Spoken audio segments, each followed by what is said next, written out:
How's it going, everybody? Welcome back to another episode of Grifftalks, and let's talk. So to start things off, we are on the 16th episode of Grifftalks. Thank you guys for coming along for the ride. It's been an honor to talk to you guys for these past 3 months. We're going to keep going with this show, and again, I thank you guys so much for coming along. So to start things off, I got a couple of updates for one more Spark. In terms of main schemes painted, I have every scheme up to 2000 done, as well as the first third or so of the 2001 paint schemes. Because the plan is for the prologue, you guys will get the main paint schemes and those will be up for download.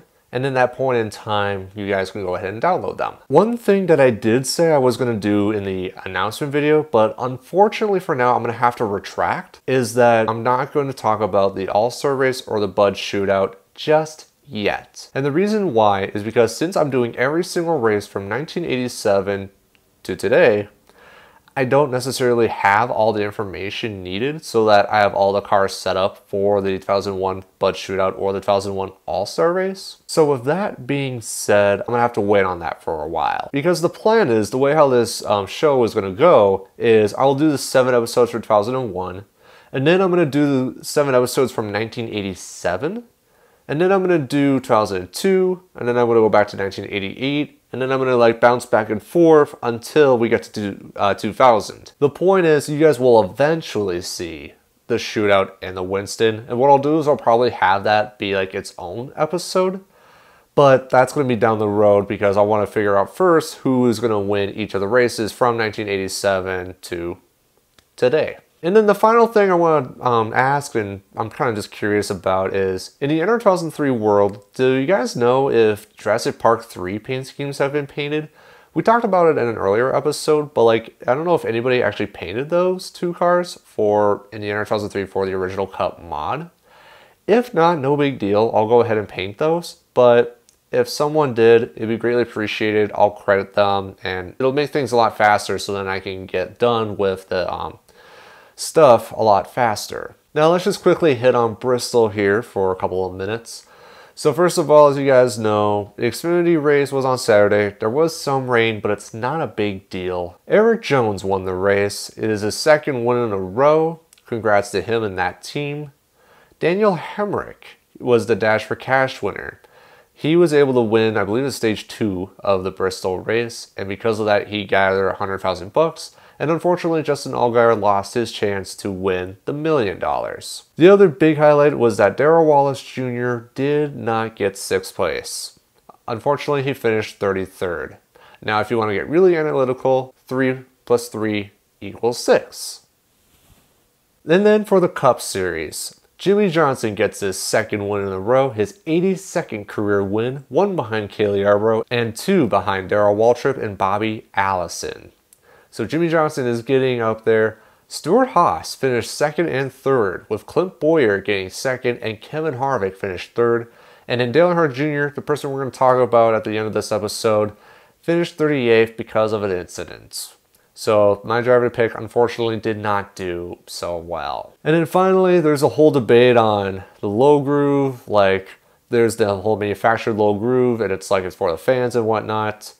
I'm not going to talk too much onto it now, but my opinion and my perspective is if there's any way we can restructure, fix the banking so that it was back in the day, that'd be great. Otherwise, yeah, we'll be forced to deal with this multi-groove racing Bristol. And as much as I love Kyle Larson and what his tweets said, honestly, the fans just want that beaten banging racing. That's really all we ask for. This multi-groove racing stuff, like, it's nice, but like, it's so easy to do that nowadays. So that's all I have to say about that. Quick thing, I do want to talk about the NASCAR Phoenix. They did release Wave 4, or they announced it at least. It probably won't be in stores until June or something like that.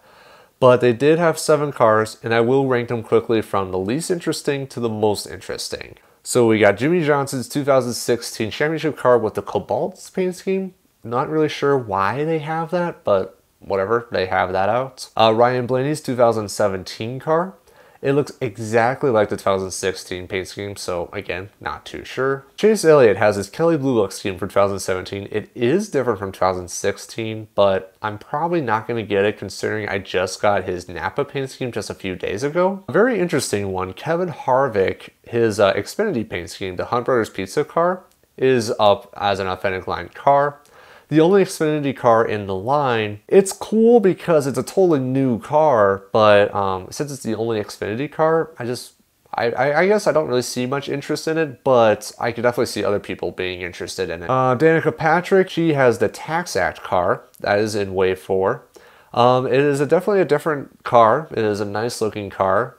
And I guess it'll sort of make up for the Nature's Bakery car that never hit the track. Number 2 is very interesting. Casey Kane's Great Clips car. This is the first time Great Clips is in the Authentics line, and it is a pretty car. I did not get a 2017 Casey Kane car yet, so I could potentially get that. And then number 1 is Ricky Stenhouse's 50th anniversary Fastenal car. Very pretty paint scheme. That is the number 1 car I would definitely try to get once it does hit stores. Before we get into the big, meaty part of this topic discussion, I want to just quickly preview Richmond. As you guys know, the red and white walls return to Richmond, so if any of you guys are going out to that race, it is going to have a good old-fashioned look. So, something interesting for you guys to see. So the Xfinity Series and the Cup Series are going back racing there. The Xfinity Series, it's going to be at our Dash for Cash race, the 3rd race of the season. There are a few Cup guys racing, including Austin Dillon, Ty Dillon, Daniel Suarez, and then Ryan Blaney as well. And then the guy who I have to win is Kyle Larson. I said it for Bristol, and again, strong driver, strong car. I definitely think he at least should be the dominant car of the race at Richmond. Now the driver I have to watch out for is Kyle Benjamin. I've actually haven't heard that name before. I believe he's done ARCA before, but I'm not too sure. But Kyle Benjamin is in the 20 car this weekend, not Eric Jones, so definitely watch out for him, see if he makes a statement this weekend. Now in the Cup Series, I got Joey Logano. I think it'll be the first time he will win this season in the 22 Pennzoil Shell car. The driver I have to watch out for is Ricky Stenhouse. I definitely think he has what it takes, and I think this weekend he will have a very good run. Now let's talk about Dale Jr. So as you guys saw my Raw Thoughts video on Tuesday, and it got a lot of support. I can't believe how many views and comments that video got. Thank you guys for the support, by the way. It's definitely been a lot. But you guys saw me crying. It was fantastic. So after I stopped crying, I went to the Himalayas, found 2 ox, decided to pick them up, and decided to do some lifts with them. You know, some shoulder press and some squats and some power cleans. Oh, some awesome lifting stuff, you know, just get totally jacked, you know. And then after I got all manly for a minute or so, I didn't realize that Dale Jr. is retired, and then I dropped back to reality. But on a serious note, Dale Jr. is retiring, and I am definitely kind of come to senses with that. And so if it's cool with you guys, I'm going to wear the Dale Jr. hat, if that's okay with you guys, for the rest of the year, just as kind of like a dedication to Dale Earnhardt Jr. because I greatly respect him. So the first and biggest thing I want to hit on that a lot of people have been discussing is who's going to replace Dale Earnhardt Jr. I've heard a lot of names float around, and so mostly this is based off my silly opinion. I have 5 drivers that I could definitely see replace him. And again, these 5 are just my opinion.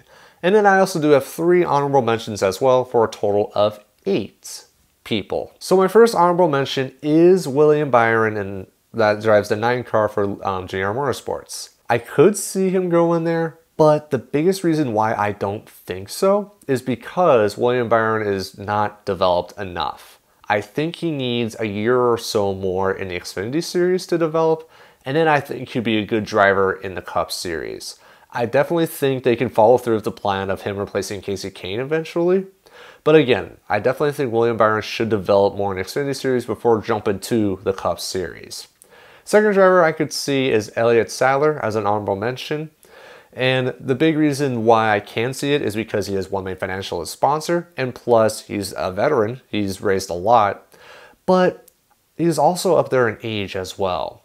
It'd be cool to see him race again, but he's also had a good long career in the Cup Series as well. Now, I don't know Sadler. He could be satisfied with the Xfinity Series and racing there. But if he is going to be called up to the Cup Series, I could see that too. And then the last honorable mention is Justin Allgaier. Allgaier, as you know, he drove a couple of years for H. Scott Motorsports, and then he dropped back to the Xfinity Series to drive for JR Motorsports. Now, I can see him go up back to the Cup Series because he does have talent, but at the same time, I definitely think there are some other drivers that I feel like are more willing to be in that ride. Let's get to that. So the top 5. The 5th driver that I can definitely see going into this ride is Kyle Larson. Now you're wondering, Griff, Kyle Larson's in the 42, why would he move over? Rick Hendrick is really good at scouting talent. And Kyle Larson is only in his, 4th year at Chip Ganassi? Hendrick can definitely take Kyle Larson and develop him much more through Hendrick Motorsports in this new ride. But we can also fall back on that other argument saying that he's pretty satisfied at Ganassi. So there's those 2 arguments, and that's exactly why he's at number 5, because I have 4 others that could be of potential interest as well. So number 4 is kind of a long shot, but I would like to see this. It is Tommy Joe Martins.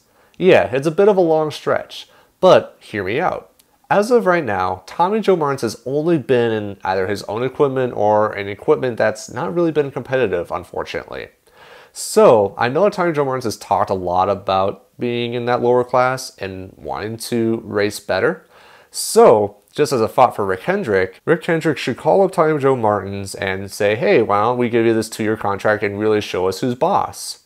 So Tommy Joe Martins, and he can bring like his own equipment too to maybe help out. And then he can have like a 2-year deal. Because again, if you're really looking at driver talent, I definitely think Tommy Joe Martins has what it takes. It'll be great to see him potentially with that ride. So again, totally my opinion, might be silly, but hey, that's why I have 3 other options. Number 3 is the most popular one. The one I saw in the previous episode of the Raw Thoughts video in the comment section. It is the most popular one, and that is Alex Bowman. Because as you guys know, in 2016, when Dale Jr. had his concussion protocol, Alex Bowman, along with Jeff Gordon, replaced him. Alex Bowman almost won Phoenix. He did sit on the pole at Phoenix and almost won it, but got into an incident with Matt Kenseth, and he ended up losing the race because of that. Now, I definitely can see him in that ride. My only problem was, remember back in 2015, he drove that 7 car? Yeah, it's kind of a foggy memory, but he did drive that 7 car. So he does have talent, I will give him that, but it's one of those things where it's like, it's tough because there's definitely a lot of other drivers out there too. And yeah, Alex Bowman is definitely deserving of a ride. Who knows? Maybe Alex Bowman will finally get the nod and he will become the next Dale Earnhardt Jr. Maybe. Who knows? Now, number 2 is also a long shot, but I would love to see it. Number 2, I could see Jeffrey Earnhardt going into that ride. Yeah, Jeffrey Earnhardt. Now, before you guys get on me and it's like, oh, he's not a good driver, he hasn't been up there. Well, that's the same argument for Tommy Joe Martins. He hasn't been in good equipment yet. Let's see what Jeffrey Earnhardt does in good equipment, and let's throw him in there and see if he can do some good and be as good as Dale Earnhardt Jr., if not better. I mean, heck, in my What If Dale Earnhardt Was Still Alive series, he won the 2016 Daytona 500 for Richard Childress Racing. So, who's to say it cannot happen in real life? Now, I get it, yeah, it's a simulation, I get it, but again, anything could happen, man. Just give Jeffrey Earnhardt the chance. But there is someone more deserving in my opinion. And that number 1, I did hint it in the comments section of the Raw Thoughts video, and that is Darrell Wallace Jr. Here's my thinking. When he was with Kyle Busch Motorsports, Darrell Wallace Jr. was really good in 2014. Almost won the championship, but Matt Crafton beat him out. When he moved over to Roush, he's good. It's just that the cars he's in they're subpar to say the least. So I'm just thinking if Bubba Wallace gets in better equipment at Hendrick Motorsports, I definitely think he would be a great driver. I can definitely see Bubba Wallace, and not just that, but he's a really popular driver too. And especially with a name like Darrell and then Wallace with the suffix of Jr., I definitely think he deserves a good ride in the Cup Series. And if you want to talk about diversity too, that helps a ton. So definitely Rick Hendrick, seriously consider Darrell Wallace Jr. He has a lot of potential, and I really don't want to see him go to like Front Row Motorsports or something like that. because I definitely think Darrell is ready to move up to the Cup Series, and I definitely think the ride is totally open for him. So those are the drivers who I think. If you guys think anything else, leave it down in the comment section down below. Then the other thought that a lot of people talk about is like, where does NASCAR go from here? Now, I mean, yeah, it's a start, but it's also been something that's been happening for a while. NASCAR is evolving. They're moving to this new youth movement, if you would say. Now, sure, a lot of the NASCAR fan base is older, to say the least, but NASCAR is moving more toward that younger base, and having these younger drivers out is what is going on.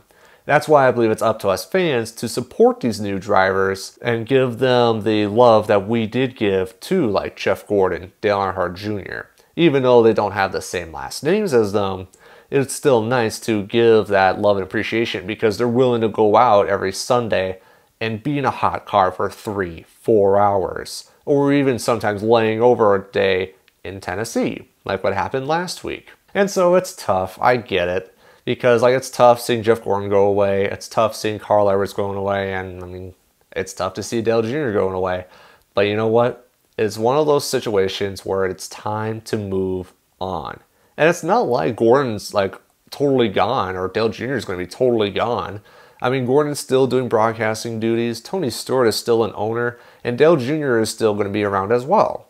So they're not going away at all. It's just they're in different roles. And they're stepping away so that these new, hot, younger drivers like Chase Elliott, like Ryan Blaney, like Kyle Larson can step in and they can start garnering wins and start becoming popular just like what they were. Now, sure, there are some differences, like in character traits and whatnot. But if it's one of those things where it's time for us fans to really show or tell our opinion to NASCAR and to these people, and it's like, it's time to really get with these new people.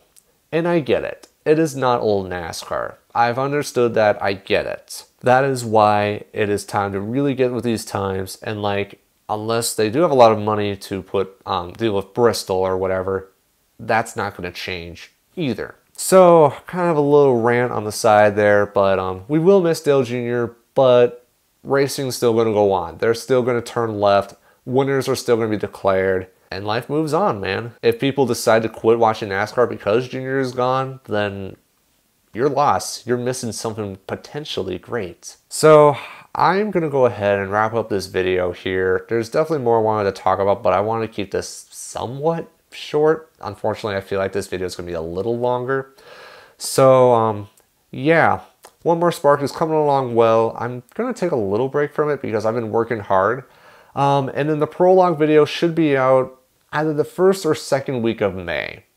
There's definitely been a lot of work behind the scenes, and it's been taking a lot of time away from me. So again, I'm going to wrap up the video here. So thank you guys so much. I've said it over and over again, but I do greatly appreciate you guys taking your time to watch me blabber about NASCAR. Truly appreciated. And so thanks again for all the support. And as always, I will see you next time.